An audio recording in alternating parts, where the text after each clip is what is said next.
they've got power, they've got money, but they don't have a seat in the Senate. I'm talking about Wall Street executives, because in today's Reaganomics, we are looking at Wall Street's political candidate criteria, who they love, who they loathe, and who even might make the most fearless financial executives just a bit uneasy.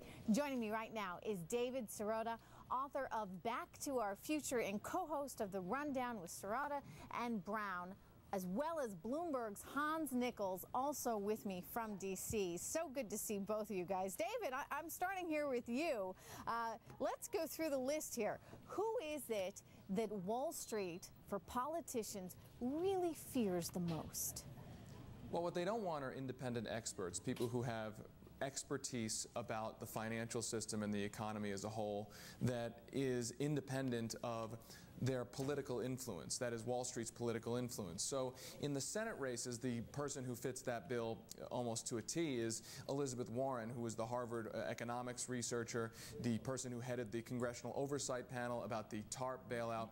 In Business Week, a Wall Street executive, former Lehman trader, was quoted as saying, specifically, and I'm paraphrasing here, we don't want her because she will be seen as an expert on financial issues. Now, she's an expert. She's not only an expert, she's an expert who thinks that Wall Street needs tougher regulation than it faces now. So the bankers do not want this person to become the senator from Massachusetts.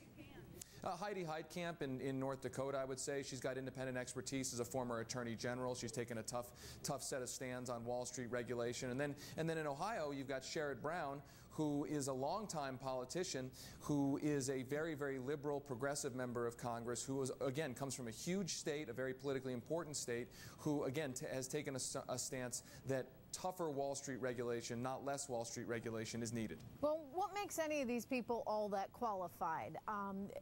You know, why is it that they are feared? And you seem to be suggesting it's in part because of their qualifications, that these people actually have more knowledge than the majority of politicians we see out there, David.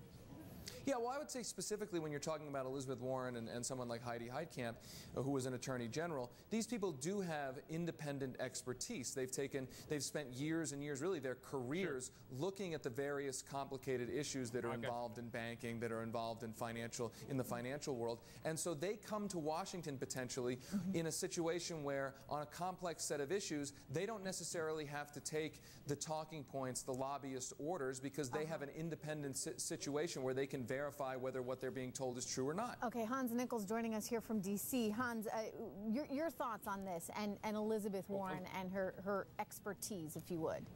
I think David's point about Elizabeth Warren not taking talking points is very appropriate, and it's also very scary for the White House, because all throughout this entire process, remember, there's that big back and forth of would she officially be head of the Consumer Financial Protection Bureau.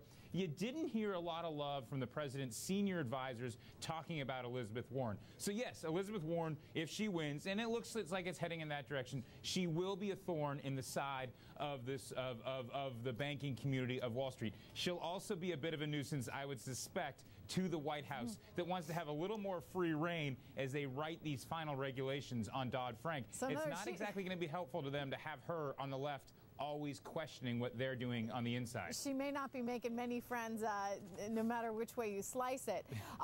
David, I'm curious, who would Wall Street like to see there in Washington? Well, I mean, I think what they want they want order takers. They want people who don't have an expertise in financial issues.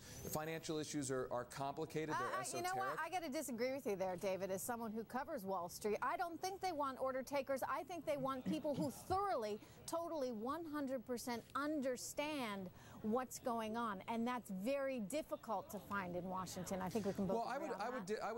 I would disagree with you, and I would say this. I would say they probably want regulators who understand the law as written.